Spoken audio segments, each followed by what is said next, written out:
اور ہر ایک کو پتا ہے کہ حضرت ابراہیم زندگی گزری پیلسٹائن، پیدا بابل میں ہوئے، وہاں پہنچے اور پھر وہ وقت آیا. اب بہت اہم ایک میسیج آپ کے لیے. آپ احمد آباد سے یہاں پہ آئے ہیں، جمال پور، تاج پور، جو کوئی بھی علاقے ہوں، کیوں آئے؟ مقصد کیا ہے آپ کے آنے کا؟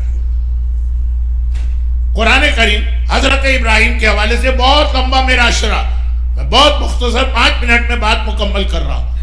حضرت ابراہیم کے حوالے سے قرآن جو عجیب دعائیں، ابراہیم کی سب سے مشہور جو 2 دعائیں ہیں وہ تو اپنی جگہ ہے، ربنا تقبل منا انک انت السمیع العلیم، ربنا اغفر لی ولوالدی وللمؤمنین یوم یقوم الحساب.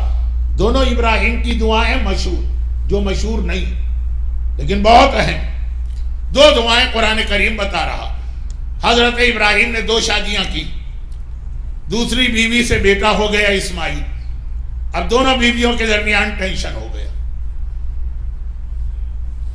وہ ایک بڑا مسئلہ ہے جو آپ حضرات تو نہیں سمجھیں گے، کیونکہ آپ میں سے کسی 2 شادیاں اس لیے نہیں ہوں گی کہ against law of the land, ورنہ دل تو پتہ نہیں آپ کا کتنی شادیوں کا چاہ رہا ہوگا. خیر، ایک عجیب ٹینشن پیدا ہوا اور پھر ابراہیم کو اپنی ایک بیوی کو لے کر مکے کی جانب آنا پڑا. مشہور واقعات ہیں، لیکن ان مشہور واقعات کے 2 میسج لوگ بھول جاتے ہیں. اپنی بیوی کو لا رہے ہیں اور اپنے بیٹے.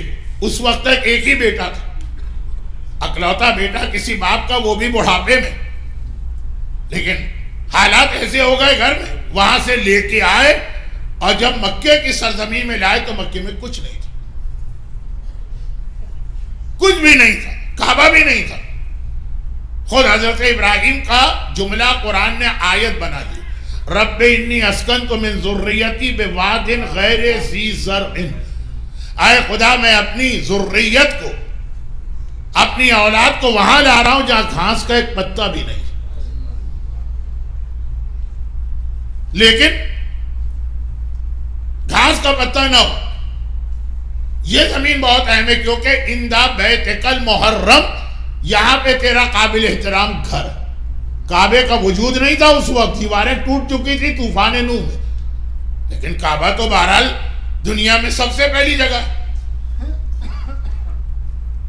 بتا دیا کہ قابل احترام جگہ پہ منتقل ہوتے ہیں، لیکن مقصد، پرپس، لوگ کہتے جی وہ اولاد کی ترقی کے لیے یہاں پہ لائے، یا ایجوکیشن کے لیے یہاں پہ آئے، یا بزنس بڑے اچھے ہیں اس لیے آئے، یا انفراسٹرکچر بہت اچھا ہے اس لیے آئے، یا پیس آف مائنڈ ہے اور لا اینڈ آرڈر بہت اچھا ہے اس لیے آئے. یہی ریزن لوگ بتاتے ہیں مائیگریشن کا. جہاں سے آدمی آتا ہے اگر کبھی وہاں کے حالات بہت اچھے ہو جائیں تو ریورس مائیگریشن ہوتا ہے. حضرت ابراہیم کہتے ہیں ساری باتیں چھوڑو، کرائیٹیریا ایک، رب انی اسکنت من ذریتی بواد غیر ذی زرع عند بیتک المحرم ربنا لیقیموا الصلاۃ. میں تو اپنی اولاد کو اس لیے یہاں پہ لایا ہوں کہ انہیں نمازی بنانا. سب سے بڑی ذمہ داری ایک باپ اور ماں کی یہ ہے کہ اپنی اولاد کو نمازی بنا. حضرت ابراہیم نے ہجرت کی اور امیگریشن لیا مثلا مکے کا، تو ریزن کیا بتا رہے ہیں؟ یہ بھی نہیں بتا رہے ہیں کہ ہمارے گھر میں جو ٹینشن ہے اس کی وجہ سے نہیں. اصل مقصد ہے ربنا لیقیموا الصلاۃ، تاکہ یہ نمازی بنے. اور اب آ جائیے ایام عزا میں فضائل کے حوالے سے ایک آیت آپ بہت سنتے، مگر یہ ایک نہیں 2 آیتیں. اللہ نے ابراہیم کو دیا، اور کتنا دیا؟ بہت دیا. مسلسل اللہ ابراہیم کو دیتا رہا. چونکہ یہ جملہ آپ کا بہت سنا ہوا ہے تو میں اس کی تفصیل میں نہیں جا رہا. ایک کے بعد دوسری نعمت ملتی رہی، یہاں تک کہ ابراہیم نبی بنے، یہاں تک کہ ابراہیم رسول بنے، یہاں تک کہ ابراہیم خلیل بنے، یہاں تک کہ ابراہیم امام بنے. قال انی جاعلک للناس اماما.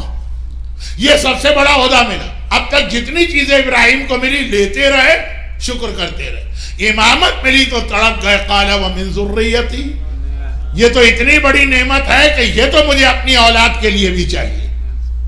نبوت کے لیے جملہ نہیں کہا، رسالت کے لیے یہ جملہ نہیں کہا، خلت کے لیے یہ جملہ نہیں کہا. اولاد کو کب یاد کیا؟ جب امامت کی بات آئی. اتنی بڑی نعمت امامت ہے، ابراہیم برداشت نہ کر سکے، کہا مجھے اپنی اولاد کے لیے چاہیے. مگر کیا خالی امامت میں اولاد یاد آئی؟ نہیں، دوسری دو چیزیں ہیں جہاں ابراہیم نے اپنی اولاد کو یاد کیا. رب اجعلنی مقیم الصلاۃ ومن ذریتی، خدا بندہ مجھے بھی نمازی بنا اور میری اولاد کو بھی نمازی بنا. تو جیسے عقیدے میں امامت کا درجہ ہے ویسے عمل میں نماز کا درجہ. امامت کی بشارت ملی تو اولاد کے لیے مانگی، اور یہاں نماز کا پیغام آیا تو اولاد کے لیے نماز کو مانگا. آپ کا سب سے بڑا ٹارگٹ، آپ کا سب سے بڑا ہدف، آپ کی زندگی کا سب سے بڑا مقصد اولاد کو ترقی دلوائیے. سرجن بنے، ڈاکٹر بنے، اکاؤنٹنٹ بنے، ایک کی نہیں 50 ڈیری کوئن ان کی ہو جائے، لیکن اصل مقصد ہے نمازی بنے. یہ حضرت ابراہیم کے دونوں جملے قرآن کریم میں ایک ہی پیج پر موجود ہیں. سورہ ابراہیم آیت 35 سے 45 کے بیچ میں ایک ہی پیج پر رب اجعلنی مقیم الصلاۃ ومن ذریتی، جہاں نماز کی بات آئی مجھے بھی نمازی بنا اور میری اولاد کو بھی نمازی بنا.